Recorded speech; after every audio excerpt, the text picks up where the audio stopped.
since Meadowlawn's had this many people in the auditorium at one time singing God praise Him. Amen. Thank you, Vern. Thank you, brother. Amen. Good songs. But you do that all day, and then preacher couldn't talk anymore. And we have to get out even earlier. I don't know if any of you read the Gospel Advocate. It's one of those magazines most preachers get. Some of the elders get. It's got a lot of good stories. But they have an article in it this week. There's a program in the South with our young people, especially the young men. It's called Lads to Leaders. Joe, you were in that program when you were a young man? Were you in that program? Yeah. Yeah. And he gets up and leads song service. He gets up and waits on the table, has scripture reading, has prayer. You've been doing a fine job too. Keep it up. Amen. But you see, the churches are losing its numbers. Left and right. And they can blame it on anything and everything. And there are some people who take a coarser action. Oh, we'll get more firm with the Bible, we'll get more strict with the Bible, and it just drives even more people away. Yes, Lord. Right. And then there are those people who like to get real liberal. Let's entertain them. And some of them get so liberal they have instrumental music. Wow. And that won't keep them either. We all have something we've learned in our lifetime about spirituality, about God, about Jesus and saving our souls and living in heaven for eternity that we don't pass on to our youth. That's why they're leaving as fast as they can. In the Gospel Advocate, there's a book being advertised. It's about why churches are losing their numbers. It's written by Flavel Jacob. Thank God I'm not named Flavel. Flavel Jacob. And it's a good man. And it talks about things that we don't consider. We need to consider. I'm going to order it as soon as I can because I've got to order class books anyway. But why are we the way we are? Jesus got beat to death. They gave him 39 lashes, which is 40 minus 1. They did that because after 40, most people died. So they couldn't carry their cross up to the crucifixion. So they gave him 39 lashes across his back. Bleeding, stinging, hurting, and weak. He had to have someone else carry the cross. He was crucified. He laid on the cross while they nailed his hands and his feet. There's a hole in the ground, so as they took that cross up, it kind of falls real fast into that hole, tears the skin. So why do we keep sinning? To keep on sinning after you've been baptized and had your sins forgiven means you're taking Christ and putting him back on that cross. And you're nailing the hands in his hands and feet. And then you're raising that cross up and let it thud into the ground where he can suffer until he dies. You ever put your hands high above your head and keep them there very long? You can't breathe. If that's the only thing holding your hands up and half your body weight, God have mercy. It was a terrible death. Before he did all these things, so that we could have eternal life and the hope of eternal life, the largest prayer that was ever recorded is found in John 17. That's where the left is from today. In John 17, he begins to tell the Father, ask the Father, I've glorified you, I've done those things you've asked me to do. I've said your words, not mine. Everyone I've ever taught knows and understands that I'm from you. You sent me here, and I did your bidding. So glorify me at the end of time, and glorify yourself by so doing. Drop down to verse 17. Better yet, let's back up even more. Verse 14. I have given them your word, and the world has hated them because they are not of the world, just as I am not of the world. That's how we're supposed to be. I do not pray that you should take them out of the world, but that you should keep them from the evil one. Remember? Yes. Walks around like a roaring lion, seeking whom he may devour. Yes.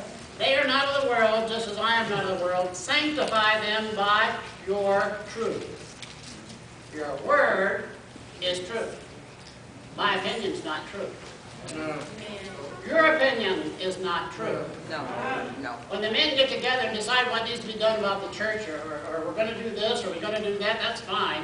You got to remember God is in control. Amen. Before you have those meetings, we all have a prayer, And we ask God to help intervene so that we do those right things. God is in control of His church. Amen. And we have to recognize that. Yes. And our opinions don't count. Yes. Someone might even like the Cleveland Browns. Someone else might like Pennsylvania. I don't know. I got lost one time and ended up in Pittsburgh, and I went down there, and there was that stadium. I had to go out and lay my hands on it to see if there was any kind of spiritual enlightenment, but I didn't get it. But I did get out of the car and stop. What are we doing? What are we about to do? Verse 19. And for their sakes I sanctify myself, that they also may be sanctified by the truth. I set myself apart to only preach the absolute truth. Therefore, they'll catch on. So the preacher and the elders and the men of the church and the women of the church should sanctify themselves to the Word and live by that standard so that our young people might catch a glimpse of what it's like to be in glory. Amen. Amen. And if you don't, they won't. What's the difference, Mom? If you're making me go to church Sunday morning, we're going to stay home Sunday night and Wednesday night and probably go have some cigarettes, some alcohol, and go on the gambling. What's the difference if we go to church? What are you going to tell them? God saved my soul so I can go out and have a party. I don't think so. Verse 19, that they may be sanctified by the truth. We have people preaching in the pulpit sometimes that are entertaining. We have people in the pulpit sometimes that are just downright boring. But as long as it's the truth, that's fine. Amen. Not every preacher can be exuberant and outstanding. And God forbid I should ever try to keep up with Joe. I'd be like Sanford, like big stroke. It's a coming. You know, I'm not like other preachers. Sometimes I try to make you laugh at your mistakes and your sins. And hope that you get it. And if you don't, that's my fault. And I had a discussion with a brother who didn't understand. When you preach from the pulpit, you don't get up there and be vindictive because a couple people did something wrong and you didn't like it. That's not what the gospel's all about. Amen. You preach to the church, and hopefully you edify the church and build somebody up before you die. I'm getting old. One of these days I'm going to die. There's a lot of things on my mind I'd like to share with some people before I go. I don't know if God's going to give me enough time. He taught me too much in the first place. Verse 19. Now let's look at verse 20.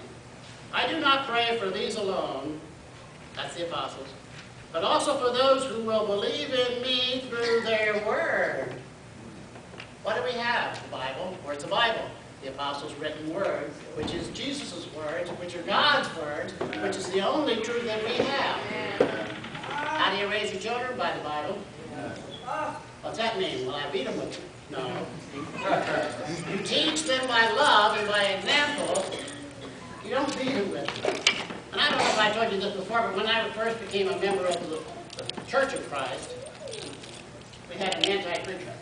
We had some anti-members. We weren't allowed to write little notes in our Bible. We weren't allowed to take our Bible home and put it underneath some other books. You had to put it on top. They were Pharisees. They were going through the rituals, but they had no meaning. They were always against everything. Something's good for the youth. I can't do that. It's not in the Bible.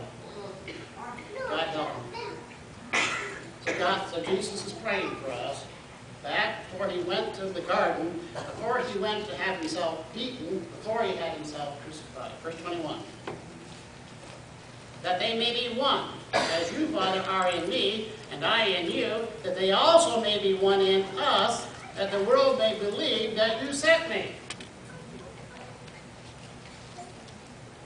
Anything we teach, anything we say about Bible to somebody else, has to be God's truth. Not my opinion, not anyone else's opinion. It has to be the truth. And it has to be out of love. We need to be one. That's a hard thing to do. And I'm not talking about this M word, merge, or whatever it is. Every congregation of the Lord's church